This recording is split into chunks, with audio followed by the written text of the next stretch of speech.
happening in Anchorage. So let's talk about what to expect with some of our friends and colleagues there at the Foundation for Defense of Democracies, including analyst Peter Doran. He joins me. Peter, good to see you. You were on with me on Friday when news of this all broke, and slowly but surely, some of the details of the very summit are coming out here. So it's going to be in Anchorage. I was also seeing that Trump and Putin will meet one-on-one, face-to-face, not necessarily with so many of their advisors and staffers. Yes, I would imagine that's part of it, but they're going to get a sit-down, just them. What do you think they're going to talk about? Well, Andrew, Vladimir Putin is going to take the measure of President Donald Trump, and Trump is going to know very quickly, within the first 2 minutes, if Putin is stringing him along.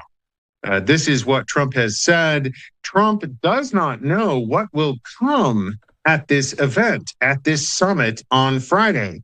But Trump has guaranteed that whatever happens, the moment he gets wheels up on Air Force One, he's going to be on the phone with Ukraine, on the phone with our European allies, and he's going to let them know whether or not Donald Trump, our president, believes there could be a deal. I got to say, I'm not sure there's a real deal here. I think there's been some complications along the way, but we will see on Friday whether or not Trump makes the call to Europe and Ukraine and says, look, there's a deal or no deal on the table.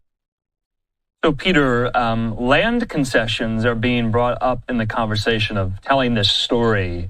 On the Russian side, possibly giving up some of the territory they hold. On the Ukrainian side, Russian requests to have Ukraine give up the Donbas region entirely in the eastern part of the country, most of which is already under Russia occupation. Zelensky has, essentially dismissed that very notion outright here. Is that a non-starter for Trump, or is it on the table? Well, right now, Andrew, Trump is trying to save face, and we can draw this all back to what we might call the Moscow mistake. So, Special Envoy Steve Witkoff was in Moscow on Wednesday, and he was alone. He didn't have any American diplomats with him. He didn't have any American translator with him. And it looks like, from public reporting, that Special Envoy Witkoff misunderstood what Putin was saying. Witkoff thought that Putin was saying he would give up territory. Instead, what Putin was really saying was that he was demanding territory. And Special Envoy Witkoff told President Trump Putin was ready to make a deal. He's going to give up territory. And all of these wheels started rolling into motion. Andrew, it wasn't until Saturday that the Europeans and the American side realized what had happened. And now Trump has to go to Alaska, sit down with with Vladimir Putin, and in the first 2 minutes, he'll know if there's a deal on the table or not. And then he'll talk to the Europeans and Ukrainians. So, Peter, it was also reported that, and I have been asking guests like yourself throughout the last couple of days, whether or not, the Trump White House will usher in Zelensky from stage right there at the summit. That's not going to happen, according to the reporting. Zelensky's not going to be there. I was also struck by that this meeting was initiated at the request of Putin while Witkoff and Putin were meeting in the Kremlin last week here. Should we look into that at all? Should we read the tea leaves that Putin requested this meeting or not? Well, Andrew, I think that's important.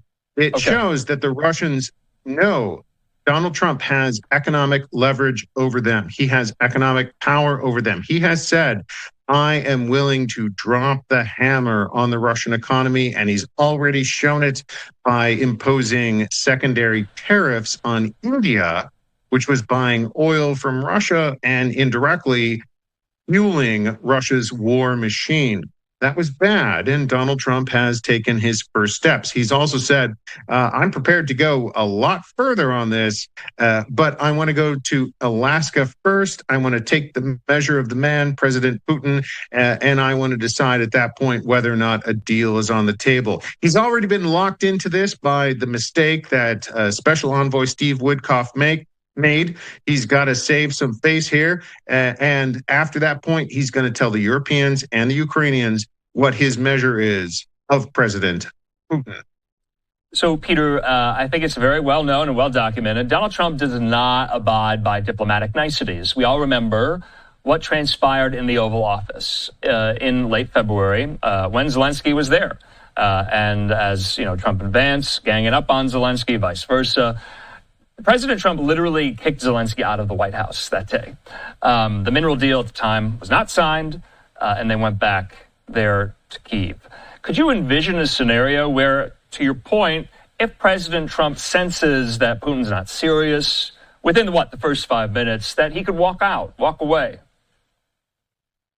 It's the first 2 minutes. Donald Trump has said that himself. Okay. I will know within the first 2 minutes if there is a deal on the table. And Andrew, you point out a very significant insight. Vladimir Putin is bluffing at this negotiation.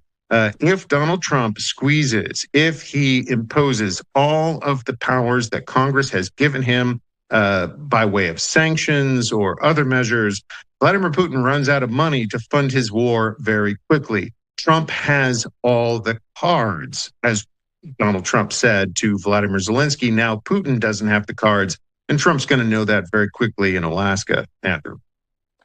Yeah, I mean, I've been asking, analysts like yourself who study this region of the world. There's a really great opportunity here for President Trump to be creative, to pull off something, to make a scene. I mean, like he did in the Oval Office with Zelensky. Or does he respect Putin more? Does he not want to make a scene? Does he want to be respectful of him? Could you see that being a scenario? Will he be taken in possibly by Putin's flattery? I expect Donald Trump to pull his cards very close to his chest.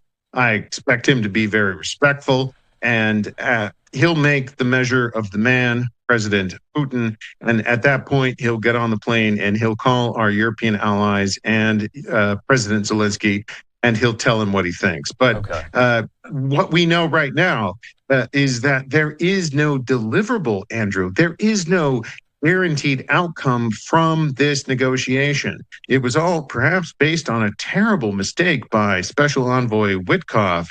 And so now Trump has to save face. He's got to go to Alaska, take the measure of the man, and then talk to our allies in Europe and Ukraine about what he believes is the way forward.